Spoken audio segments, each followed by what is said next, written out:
योहानकृत शुभवर्तमान अध्याय 10. उत्तम मेंढपाळ. मी तुम्हास खचित खचित सांगतो, जो मेंढवाड्यात दाराने आत न जाता दुसरीकडून चढून जातो, तो चोर व लुटारू आहे. जो दाराने आत जातो, तो मेंढरांचा राखणारा आहे. त्याला द्वारपाळ द्वार उघडतो. मेंढरे त्याची वाणी ऐकतात. तो आपल्या मेंढरास ज्याच्या त्याच्या नावाने हाक मारितो व त्यास बाहेर नेतो. आपली सर्व मेंढरे बाहेर काढल्यावर तो त्यांच्यापुढे चालतो व मेंढरे त्याच्या मागे मागे चालतात, कारण ती त्याची वाणी ओळखतात.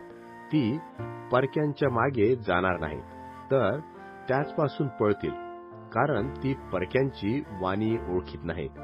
हा दृष्टांत येशूने त्यास सांगितला, तरी ज्या गोष्टी तो त्याचबरोबर बोलला त्या काय आहेत हे ते समजले नाहीत. यास्तव येशू त्यास पुन्हा म्हणाला, मी तुम्हास खचित खचित सांगतो की मी मेंढरांचे दार आहे. जे माझ्यापूर्वी आले ते सर्व चोर व लुटारू आहेत. त्यांचे मेंढरांनी ऐकले नाही.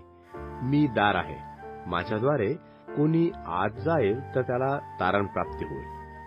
तो आत येईल व बाहेर जाईल आणि त्याला खावयास मिळेल. चोर येतो तो केवळ चोरी, घात व नाश करावा या हेतूने येतो. मी आलो आहे तो त्यांना जीवनप्राप्ती व्हावी व ती विपुलपणे व्हावी म्हणून आलो आहे. मी उत्तम मेंढपाळ आहे. उत्तम मेंढपाळ मेंढरांकरिता आपला जीव देतो.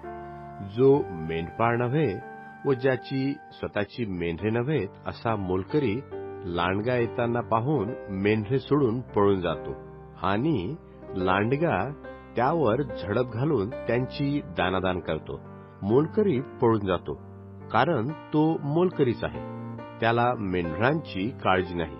मी उत्तम मेंढपाळ आहे. जसा पिता मला व मी पित्याला ओळखतो, तसे जे माझे आहेत त्यास मी ओळखतो व जे माझे आहेत ते मला ओळखतात, आणि मेंढरांसाठी मी आपला जीव देतो. या मेंढवाड्यातली 90 अशी माझी दुसरी मेंढरी आहेत. तीही मला आणली पाहिजेत. ती माझी वाणी ऐकतील. मग एक कळप, एक मेंढपाळ असे होईल. मी आपला जीव परत घेण्यासाठी देतो. म्हणून पिता मजवर प्रीती करतो. तो कोणी मजपासून घेत नाही, तर मी होऊनच तो देतो. मला तो देण्याचा अधिकार आहे व तो परत घेण्याचाही अधिकार आहे. ही आज्ञा मला आपल्या पित्यापासून प्राप्त झाली आहे. या शब्दावरून यहुदात पुष्कळ फूट पडली.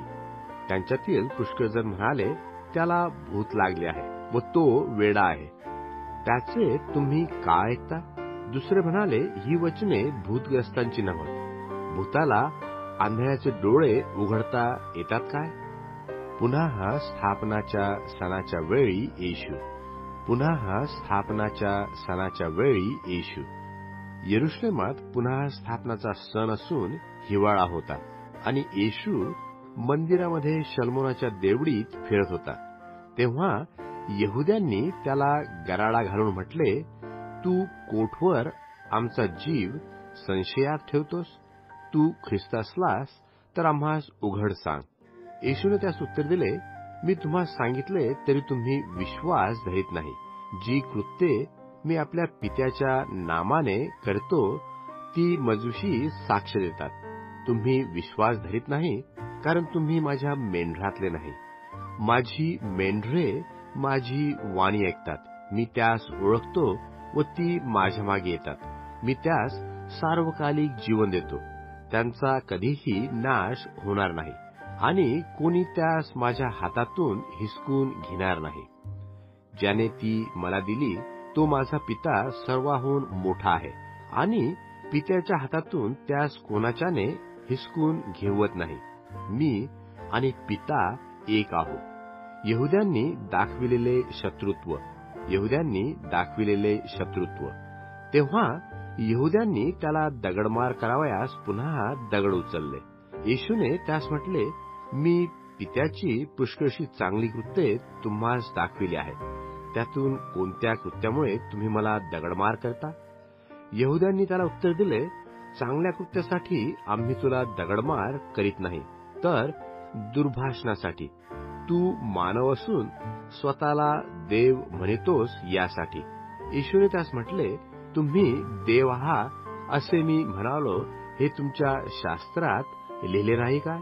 ज्यास देवाचे वचन प्राप्त झाले त्यास त्याने देव म्हटले आणि शास्त्रलेखाचा भंग होत नाही. तर ज्याला पित्याने पवित्र कार्यास्तव नेमून जगात पाठविले त्या मला मी देवाचा पुत्र आहे असे म्हटल्यावरून तू दुर्भाषण करतोस असे तुम्ही म्हणता काय? मी आपल्या पित्याचे कृत्ये करीत नसल्यास माझा विश्वास धरू नका, परंतु जर मी करतो तर माझा विश्वास न धरला तरी त्या कृत्यावर विश्वास ठेवा, यासाठी की मजमध्ये पिता आहे व पित्यामध्ये मी आहे हे तुम्ही ओळखून समजून घ्यावे. ते त्याला पुन्हा धरावयास पाहू लागले, परंतु तो त्यांच्या हातून निघून गेला. तो पुन्हा यार्देनेच्या पलीकडे योहान पहिल्याने बाप्तिस्मा करीत असे त्या ठिकाणी गेला व तेथे राहिला. तेव्हा त्याचकडे पुष्कळ लोक आले. ते म्हणाले, योहानाने काही चिन्हे केले नाही खरे, तरी योहानाने याचविषयी जे काही सांगितले ते सर्व खरे आहे.